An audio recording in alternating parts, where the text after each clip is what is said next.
দ্বিতীয়বার মারধরের ঘটনা ফাঁস হওয়ার পর চট্টগ্রামে এখন talk of the city Chhatra League নেতা নুরুল আজিম রনি।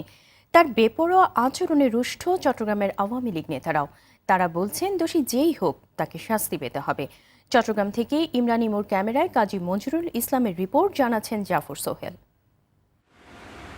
সাদা চোখে মনে হতে পারে এই দৃশ্য বুঝি কোনো নাটক বা সিনেমা রিহার্সেল, কিন্তু না, বাস্তবেই এমনটা ঘটিয়েছেন চট্টগ্রামের ছাত্রলীগ নেতা নুরুল আজিম রনি।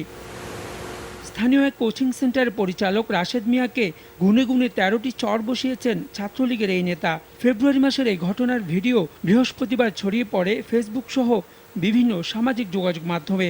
এ ঘটনায় সমালোচনার ঝড় উঠেছে চট্টগ্রাম সহ সারা দেশে। সে ৫টার দিকে এসে আমার রুমটা ভেঙে আমার রুমে সে ঢুকার পরবর্তীতে আমি যখন খবর পাই আমি যাই আমার অফিসে। আমি অফিসে যাওয়ার পর সে আমার চেয়ারে আমাকে বসে ইচ্ছামতো মারছে। মারার মূল কারণটা হচ্ছে সেটাই, সে বলতে যাচ্ছে যদি জিএসি মোড়ে ব্যবসা করতে হয় ওকে ২০ লাখ টাকা চাঁদা দিতে হবে, না আমি ব্যবসা করতে পারবো না। এর আগে চট্টগ্রামের একটি কলেজের অধ্যক্ষকেও কিল ঘুষি দেন নুরুল আজিম রনি। সে ঘটনার ভিডিও চিত্র আলোড়ন তোলে ফেসবুকে। দ্বিতীয় ভিডিও চিত্র ফাঁস হওয়ার পর থেকে গা ঢাকা দিয়েছেন রনি।